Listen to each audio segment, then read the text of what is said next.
There are places you visit once and never think about again. Then there are places that stay with you for the rest of your life. This happened to me in May of 2017, during a weekend trip to Goa, India. At the time, it felt like just another spontaneous getaway with friends. Looking back now, I don't think we were ever alone in that townhouse. My friends and I had a habit of taking last-minute road trips. One Saturday afternoon, someone casually suggested, "Why don't we drive to Goa?" Within an hour, the four of us were already on the highway. None of us had booked a hotel. One of my friends found a cheap vacation townhouse online while we were driving, and that was the extent of our planning. After several hours on the road, we finally reached Goa. It was already dark by then. The GPS kept taking us through smaller roads until we finally reached a quiet neighborhood near the beach. The townhouse was the very last house on the street. Beyond it were only palm trees, open land, and the distant sound of waves. Something about the place immediately felt isolated. The caretaker handed us the keys, wished us a pleasant stay, and drove away. The moment we stepped inside, all four of us paused. Mounted on the wall directly across from the entrance was a large statue of Jesus. Above it was a small red devotional light that softly illuminated the statue's face. The rest of the house was dimly lit, making that single red light stand out even more. The house felt unusually still, and for reasons I couldn't explain, I had the strange feeling that we didn't belong there. I shrugged it off. We had been driving all day. I figured I was just exhausted. A little while later, two of my friends went back out. That left me and my friend Mukesh sitting on the wooden swing outside. We were talking about random things when Mukesh suddenly grabbed my arm. "Did you see that?" He pointed toward the lawn beside the house. Two little kids just ran across there. I immediately looked. There was nothing. The yard was completely empty. I laughed and told him he'd probably mistaken a shadow. But Mukesh wasn't joking. His expression had completely changed. As the night went on, we closed the front door and settled into the living room. At one point, one of my friends wondered if the car was parked properly outside. I got up and walked to the front door. When I turned the handle, the door wouldn't open. I tried again. Nothing. One of my friends came over to help.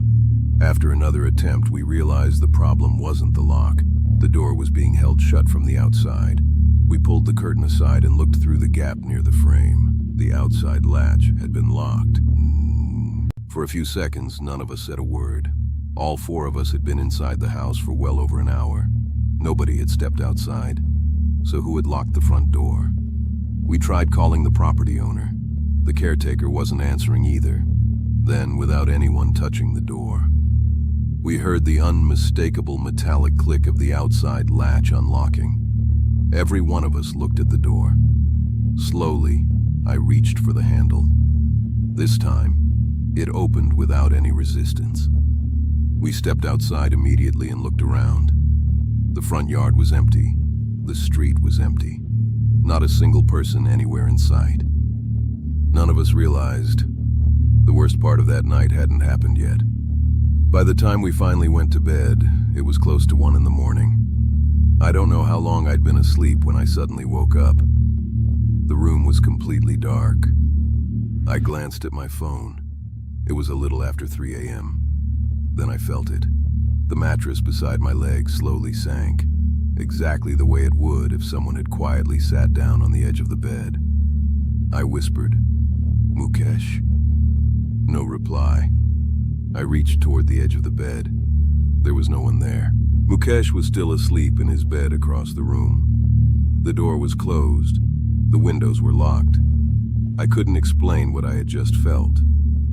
The next morning, I decided not to mention it to anyone. As we packed our bags, IJ suddenly looked uncomfortable. He lifted the back of his shirt and asked someone to check. Across the middle of his back were 4 long, reddish marks that looked almost like fingerprints. They weren't scratches. It looked more like someone had pressed their fingers firmly into his skin. AJ looked genuinely confused. "I don't know," he said. "They weren't there yesterday." Then he hesitated before saying something that made the room go quiet.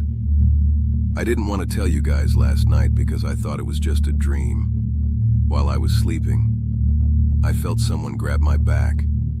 It felt like someone was trying to pull me off the bed. For a moment, nobody spoke. Then Mukesh slowly looked at me. I guess I'm not the only one who saw something yesterday. He finally told everyone about the 2 children he'd seen running across the lawn. I looked at all of them before admitting what had happened to me around 3 in the morning. I told them about waking up to the feeling of someone sitting on the bed beside me. The room fell silent. Until that moment, each of us had assumed we were the only one who had experienced something strange. Now the pieces were beginning to fit together. None of us wanted to stay there any longer. We packed the car much faster than we'd planned and checked out early that morning. Before leaving, I asked the caretaker if anyone had ever complained about unusual experiences in the townhouse. He paused for a second before giving a small smile. "No," he said. "Nothing that I'm aware of." His answer sounded polite, but it didn't sound convincing. We drove away without asking any more questions. It's been years since that trip. I've stayed in plenty of hotels and vacation rentals since then, and I've never experienced anything remotely similar. Even today, I can explain away one strange incident. A trick of the mind, a coincidence, a misunderstanding. But when 4 people experience different unexplained events during the same night in the same house, it becomes much harder to dismiss. I've never gone back to that townhouse in Goa. Maybe there is a perfectly ordinary explanation for everything that happened. Maybe there isn't. All I know is that none of us have ever forgotten that night. And if someone offered me a free stay in that same townhouse today, I'd politely decline.